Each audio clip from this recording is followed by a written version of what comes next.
Welcome to Wrestling with Snipes. Today we look at the AEW Dynamite ratings for May 29th. But before we look at the quarterly ratings and the ratings for AEW Dynamite, Becky Lynch's contract is up June 1st, 2024. Now she's got decisions to make. Will she re-sign with the WWE or will Becky Lynch be all elite?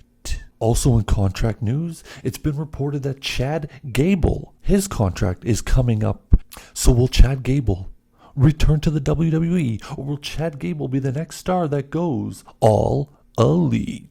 Recently, Ricky Starks sat down with What Culture and recently had this to say: people make all these jokes about me being Cody's friend and all this stuff, but in reality, I shouldn't feel like I can't talk about a friend that I have. Cody has done more for me behind closed doors and my family than anyone will ever know. Ricky Starks? Does he go to NXT or does he go to the main roster? Because no longer will Ricky Starks be all elite. Alright, now before we take a look at the Dynamite ratings and go into the quarterlies, last weekend, Rampage, Collision, and SmackDown all aired, and we're just going to take a quick look at the numbers to take a peek. Rampage did 222,000 viewers with a .08 in the key demo, the worst rating they've ever done for that TV show.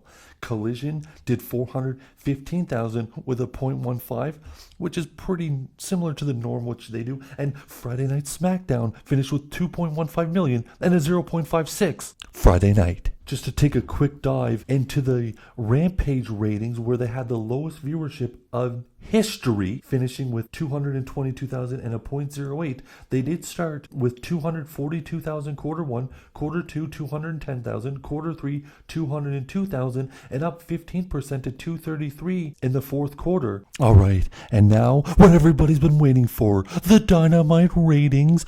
Wednesday, May 29th from 8 to 10:05 p.m. on TBS.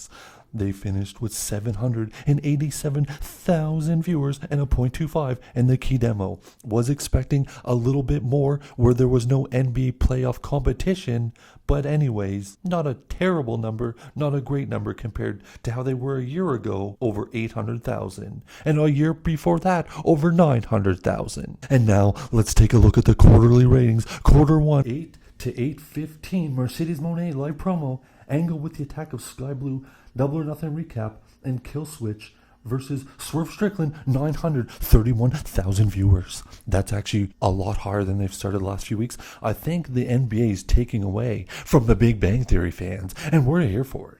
Quarter two, 8:15 to 8:30, the remainder of the Kill Switch Strickland match, post-match ad break, and a promo by not Dean Ambrose, 739,000 viewers, down 21%, and drops .04 in the key demo from 29 to 25. Quarter three, 8:30 to 8:45, Chris Jericho, Big Bill, Brian Keith, terrible crew, Hook, Samoa Joe live angle, the video package for Stephanie Vaquire, and Rocky Romero.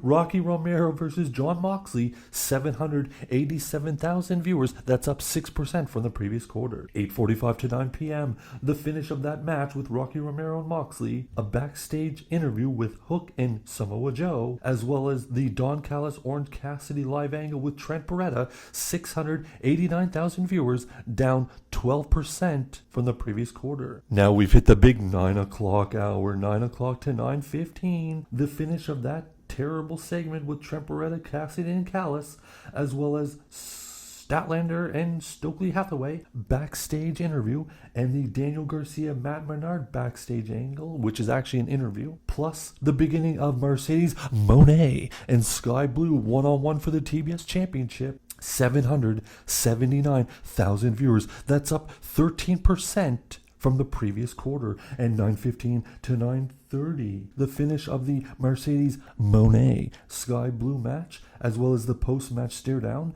with Stephanie in MJF video package saying he will be there next week on Dynamite. And the Elite Life promo, 791,000 viewers, up 2% from the previous quarter. Now 9:30 to 9:45. The Elite with the confrontation of Christopher Daniels and the Acclaimed, as well as Strickland backstage promo, Rush backstage promo, and the start of the gauntlet match with Pac and Jay White. 778,000 viewers, down 2% from the previous quarter. And 9:45 to 10 p.m. The finish, continuing the gauntlet match with such people as Will Ospreay, Lio Rush, Trash, Shoto, Mystico. 772,000 viewers. And oh my goodness, from 10 to 10:07, we do have an overrun. The overrun reached 850,000 viewers, up 10% from the previous quarter. A lot of people trying to tune in to see Modern Family. And there you have it, the Dynamite ratings from May 29th, 2024. Next week, I believe, is the game 1 of the NBA Finals. So, gonna be some stiff competition, Tony. Better book a good show.